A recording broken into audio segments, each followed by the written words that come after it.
एकांकिका आहे. श्यामची आई झाल्यानंतर त्या पूर्ण पाहून आपल्याला जायचं आहे.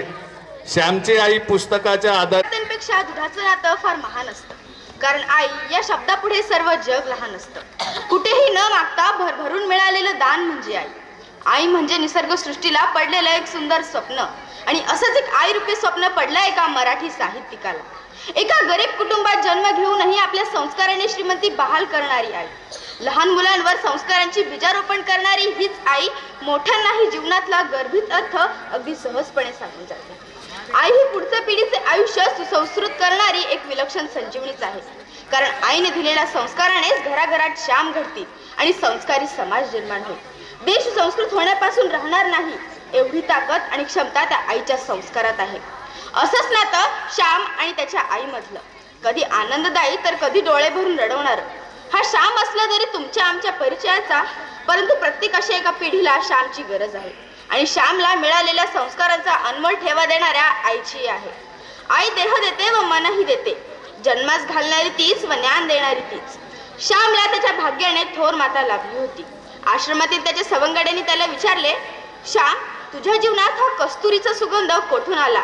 ही सेवावृत्ती, ही निरअहंकारिता कोठून आली? आणि याच प्रश्नाचे श्यामने दिलेले उत्तर उलगडून सांगण्यासाठी आम्ही श्री दिगंबर गणेश सराफ विद्यालयाचे विद्यार्थी आपल्या समोर सादर करत आहोत एकांकिका श्याम म्हणतो.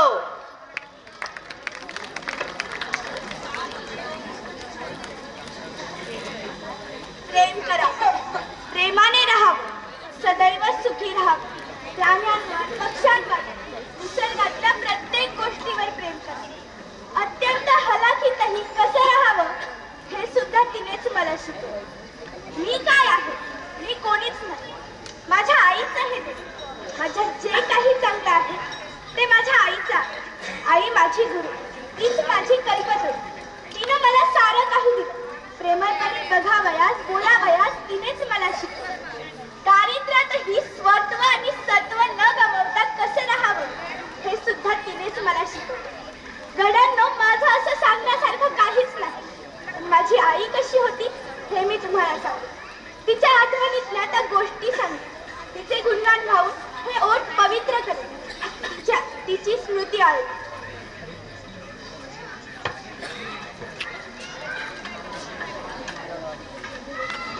एक घंटा झाली. श्याम आला असेल. श्याम आज गोष्ट सांगणार आहे. हो, चला चला. प्रारंभी विनती करू गणपती, विद्यादया सागरा. अज्ञानत्व हरोनी बुद्धिमती दे, आराध्य मोरेश्वरा. श्याम, आज तू आम्हाला गोष्ट सांगणार होतास ना? हो, सांग ना सांग. अरे पण कशाला? श्याम, तू सर्वांचं ऐकून घेतोस पण स्वतःचे मात्र कार्य काही सांगत नाहीस. तू आपली अनुभव संबंधी कार्य करून ठेवतोस. आम्हीही आजाराची सेवा करतो, तूही करतोस, परंतु तू त्या आजाराच्याही होतोस. आम्हाला का होता येत नाही? सांग, ही जादू कोठून आणलीस? सांग, हा तुझ्या जीवनात सुगंध कोणी मिसळला?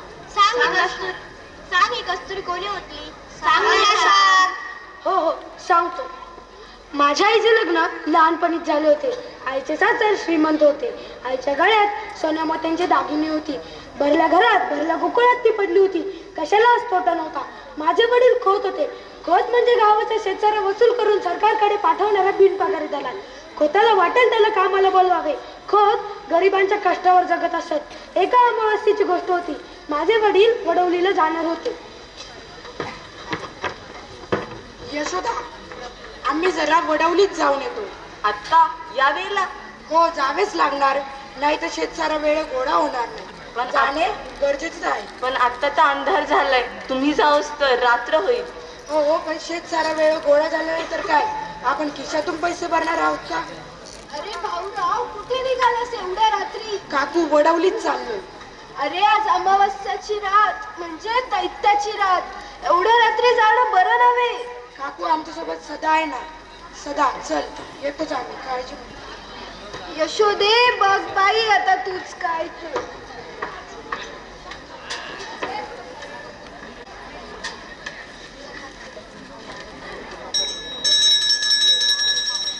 बघा, श्यामने सर्व गुलबक्षीच्या कळ्या फुलात सहित तोडून दिल्या. आपल्याला एकही फुल ठेवले नाही. आता आपण काय करायचे? आता आपण श्यामच्या आईकडे जाऊ. आता आपण श्यामच्या आईकडे जाऊन सगळे सांगू.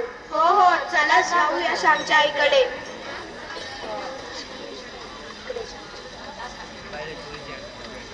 श्यामची आई, ओ श्यामची आई, काय झालं रे बाळ? श्यामने सर्व गुलबक्षीच्या कळ्या फुलांसहित तोडून दिल्या. आम्हाला पुण्यासाठी एकही फुल ठेवले नाही. श्याम, हे काय सांगत आहेत? ओ आई, मी झाडावरची सगळी फुले कळ्यांसहित तोडली. असं करू नये श्याम. थांबा मुलांनी, मी आताच तुम्हाला फुलं आणतो.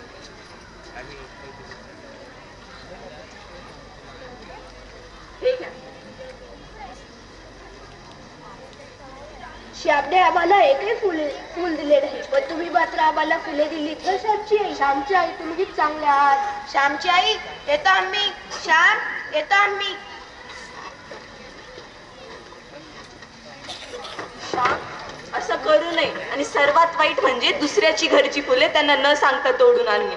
झाडं म्हणजे फुलांच्या माता. ते त्यांच्या मांडीवरच छान फुलतात. देवाला एक फुल मिळाले तरी ते पुरे, परंतु ते नीट फुललेले असावे. परत असं करू नको हा श्याम. हो आई, मी इथून पुढे कधीही मुख्या काळ्या तोडणार नाही. त्यांना नीट फुलं देईल, मगच तोडेल. किती छान संस्कार आहेत ना. दुसऱ्याच्या घरची फुले त्याला न सांगता तोडू नये. आणि सर्वात महत्वाचं म्हणजे मुकी फुले तोडू. झाडे म्हणजे फुलांच्या माता. त्यांच्या मांडीवरच कळ्यात छान फुलतात. देवाला एक फुल मिळालं तरी ते पुरं, पण ते पूर्णपणे फुललेलं असावे.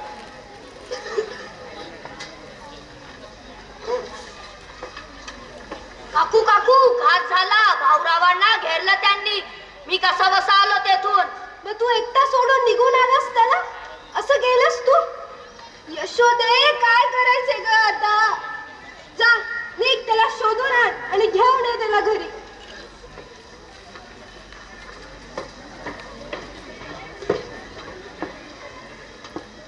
आजी, काय झालं ग बाबांना? भाऊरावावर हल्ला झाला रे. आई, बाबा लवकर घरी येतील ना ग परत? काकू, भाऊ आले, बाबा आले, बाबा आले. भाऊराव आला? मारलं तर नाही ना रे त्यांनी तुला? नाही ग काकू, मी ठीक आहे. ते तरी काय करणार बिचारे. त्यांना त्यांच्या पोरा बाळांची पोट भरण्यासाठीच तर हे करावं लागतं. अरे, तू सुखरूप घरी यावास म्हणून यशोदेने सावित्रीचं व्रत स्वीकारलंय रे. आता त्या देवालाच काळजी. हो हो, होईल सर्व ठीक. चला. आईने सावित्रीचे कठीण व्रत स्वीकारले, मात्र आईची स्थिती खूप खालवली. श्याम, श्याम. आलो आई. तुला बरं नाही वाटत आहे का? तुझे पाय चेपून देऊ का? नाही रे बाबा, माझं फक्त एकच. माझं नाव उद्या सावित्रीचं व्रत आहे. मी उद्या वडाला पूजा करून 3 प्रदक्षिणा घालेल. बाकीच्या तू घाल. ए आई, माझ्या प्रदक्षिणा कशा चालतील ग? का नाही चालणार? तू तर माझंच रूप आहेस ना. कोणाला नाही, पण त्या देवाला सगळं माहिती असतं रे. आई, मला लाज वाटते. मला माझे सगळे मित्र चिडवतील बायको बायको म्हणून. नाही नाही, बाकी सगळं काही सांग, मात्र त्या प्रदक्षिणा मला घालायला सांगू नको. लाज वाटते? आईचे काम करायला लाज वाटते श्याम तुला? अरे श्याम, पाप करताना लाज वाटू दे. चांगले काम करताना कसली आली ही लाज? माफ कर आई मला. मी घालील तुझ्या प्रदक्षिणा, पण तू तुझी काळजी घे. आई म्हणाली, पाप करताना लाज वाटू दे, चांगले काम करताना लाज नको. तिचे ते शब्द माझ्या मनात फार खोल गेले व मी प्रदक्षिणा घातल्या.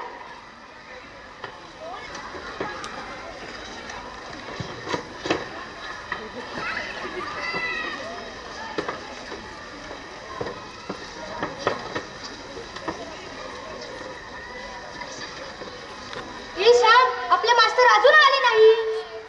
श्याम, आपल्या मास्तराला वेळ आहे. आज तू आम्हाला शिकवशील का? हो हो श्याम, आज तूच शिकव आम्हाला. नको नको, मास्तर मला मारतील. नाही नाही, मास्तराला यायला वेळ आहे. शिकव ना श्याम. बर बर, थांब जरा.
माफ करा मास्तर, चूक झाली. बस खाली. आता तुमच्या सगळ्यांकडे बेतच बघतो. थांबा. उठ श्याम, मला कविता म्हणून दाखव सगळी.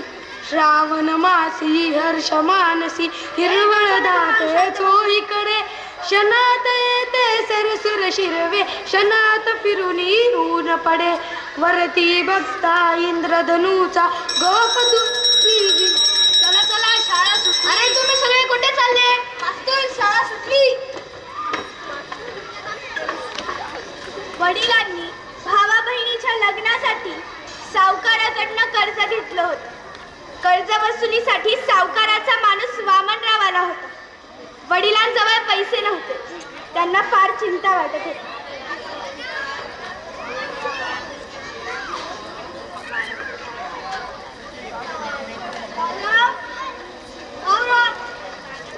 आहात का घरी? आलो. वामनराव, आत या ना, बसा ना. ते राहून ते सगळं मला सांग, आता सावकाराचे कर्ज कधी फेडणार? फेडतो लवकरच वामनराव. आतापर्यंतच कर्ज फेडता फेडता सगळे काही विकले हो. हे मला काही सांगू नका. आता सावकाराचे कर्ज देण्यासाठी तुम्ही तुमची बायको विका. भाऊराव, हे काय बोलत आहात तुम्ही? आत्ताच्या आता इथून चालते वा. ठीक आहे, आता मी घरादाराची जप्ती करेल तेव्हा स्वस्त बसेल. अहो, काय केलंय तुम्ही?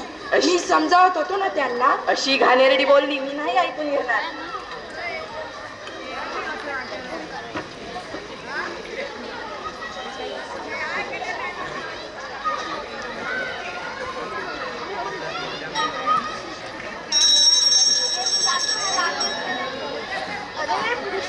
घराची जप्ती होणार. आता तुम्ही कुठे राहणार? आम्ही नाही जाणार. आमचे घर सोडून वगैरे आम्ही आमच्याच घरात राहणार आहोत. अरे पुरुषा, आता तुमच्या घराची जप्ती होणार आणि तुम्ही कुठे राहणार? यालाच काही माहिती नाही. याच्या घरी सावकाराचा माणूस गेला होता आणि आता घराबाहेर काढणार आहे. आता ना काय बोललो मी, चाललोय तू.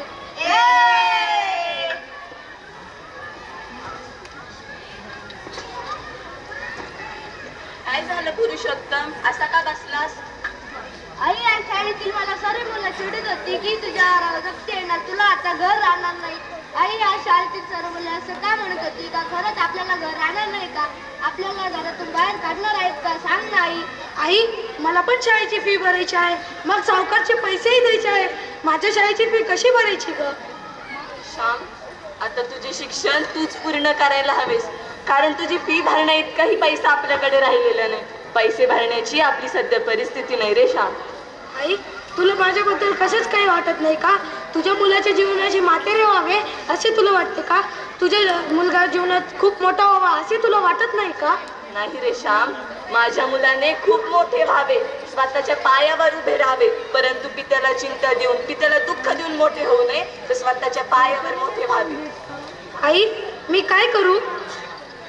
श्याम, जसा ध्रुव आई बापाला सोडून रानात गेला, त्याने देवासाठी तपश्चर्या केली, तसं तूही घर सोडून जा. तू विद्येसाठी तपश्चर्या कर. बाकीचे मी दुसरं काय सांगू रे बाळा तुला? आई, तिकडे औंध म्हणून संस्थान आहे, तेथे फी वगैरे फार कमी आहे. मी माधुकरी मागून माझे जेवण करीन व माझे शिक्षणही करीन. त्या परक्या गावात मला कोण असणार आहे? मी कोणाचेही काम करीन. श्याम, माधुकरी मागणे पाप नाही. गरीब विद्यार्थ्याला माधुकरीची परवानगी आहे. कसाही राहा, परंतु चोरीचा हाडी करू नको.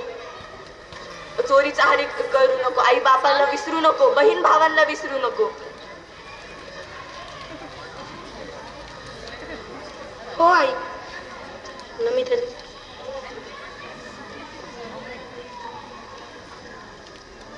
घरातील सर्व देवांना नमस्कार करून सर्वांचा निरोप घेऊन मी निघालो.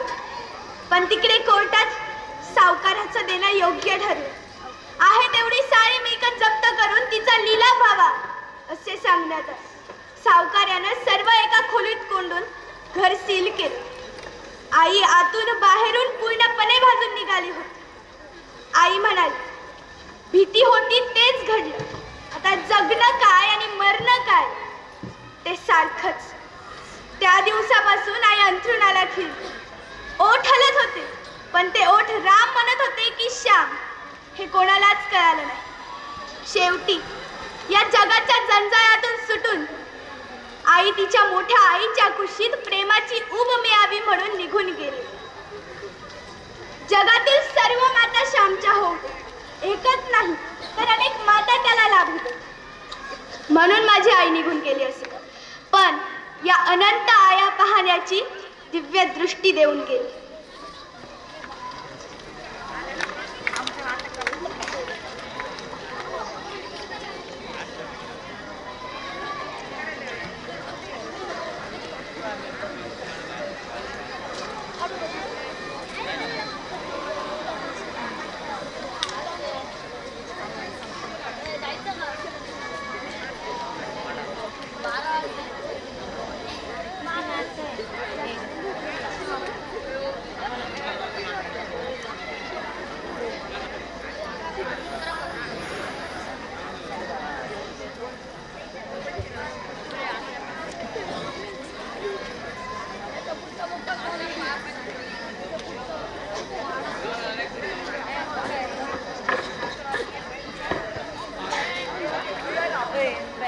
आई, काय झाले श्याम?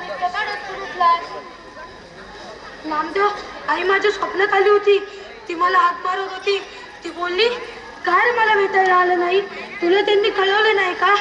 नामदेव, आई आजारी आहे अशी सारखी मनाला चिंता लागली आहे रे. घरी जावेसे वाटते, पण पैसे. माझी मनी ऑर्डर आली आहे 10 रुपये, ती तुला पुरे. आईला माझा नमस्कार सांग. मीही आलो असतो पण पैसे नाही.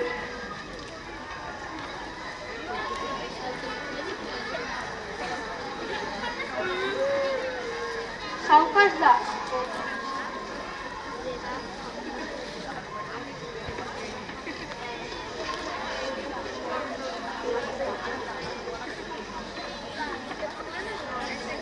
मावशी, मावशी तू इकडे कुठे? पुण्याला निघाली आहेस का? आईचं बरे आहे का? मावशी तू बोलत का नाहीये? श्याम, श्याम तुझी आई माझी अक्का देवाजवळ गेली. काय? पण मला बोलवलं का नाही मावशी? मला स्वप्न पडलं म्हणून मी आलो. पण आता कोर्टची आई. शांत हो श्याम. त्या दिवशी तुझी सारखी ती आठवण काढत होती. तूच तिला सारखा दिसत होता. भले अजून हट्टी आहे श्याम. 2 दिवसात अक्का जाईल असे वाटले नव्हते. तुला बोलवायचे ठरवले, परंतु त्याच दिवशी अक्का गेली. मी तुम्हाला अक्काची आठवण होऊ देणार नाही.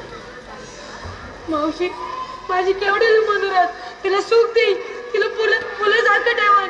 पण आता कशाला शिकून जर आईची सेवा करता येत नसेल, आईच्या उपयोगी पडता येत नसेल, तर कशाला शिकू मी? तुझ्या वडिलांसाठी, भावांसाठी शिक, आमच्यासाठी शिक. आईला प्रेम देणार होतास ना, ते जगाला दे, जगातील दुःखी मातांना दे. मावशी, तू परत निघाली? हो, इथे माझ्याने राहावे ना. उद्या 3रा दिवस. असती सिंचे नाही. तू तिचा लाडका म्हणून उत्तर क्रियेला आलात. येताना अस्थी घेऊन ये, गंगेत नेऊन विसर्जित करू. मावशी, मी घरी कसं जाऊ? आई गेली तरी प्रेम रूप आई, स्मृती रूप आई तुझ्या जवळ आहे. जिथे जाशील तिथे आहे.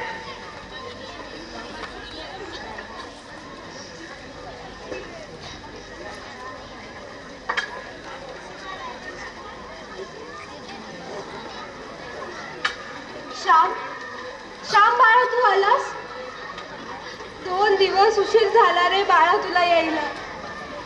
आई आपल्याला सोडून निघून गेली रे श्याम, निघून गेली. रडू नको श्याम.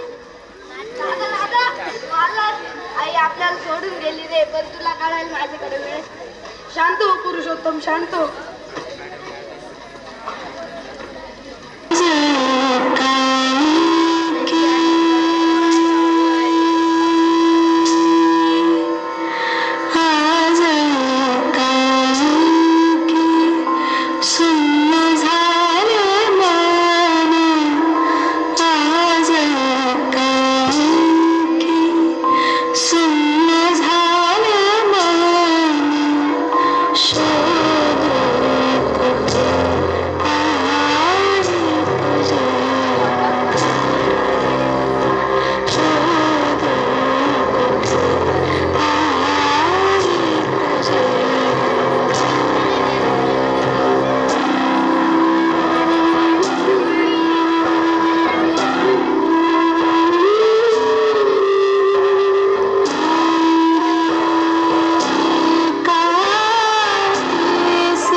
आता माझ्या जवळ राहिले होते ते फक्त माझ्या आईने मला दिलेले संस्कार, आणि याच संस्कारांची शिदोरी घेऊन तिने दिलेला मानवता धर्म मी मनापासून जोपासण्याचे ठरवले.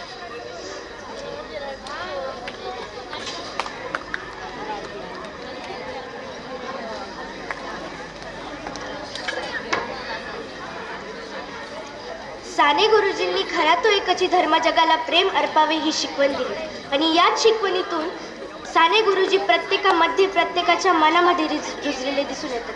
साने गुरुजींनी दिलेले संस्कार आपण कधीही विसरू शकत नाही.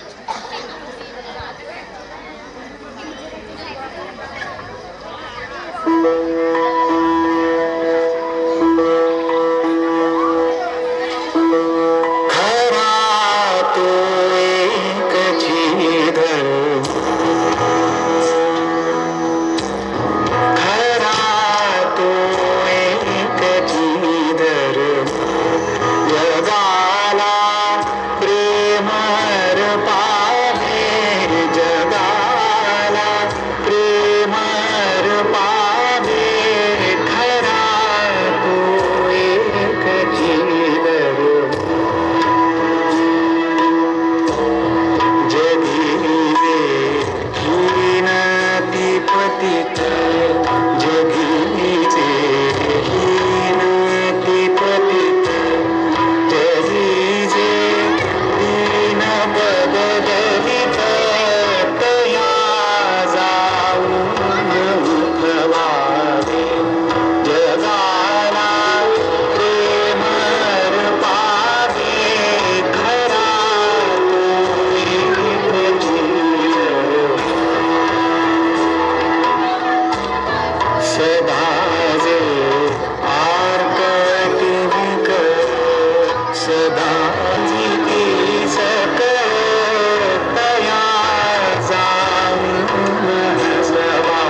राम म्हणतो या एका